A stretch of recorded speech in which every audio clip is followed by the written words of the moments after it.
Pinikilos ang House Committee on Information and Communications Technology na agad na magpatawag ng imbestigasyon sa nangyaring data breach sa Philippine Health Insurance Corporation of PhilHealth.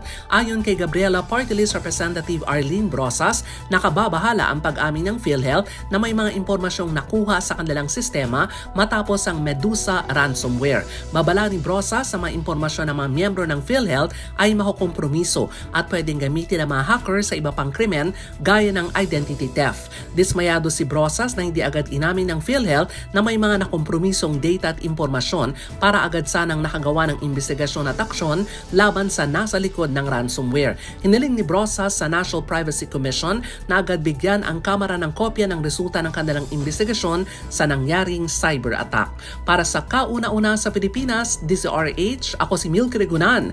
Tuloy-tuloy sa pagbabalita, tuloy-tuloy sa serbisyo, sama-sama tayo, Pilipino.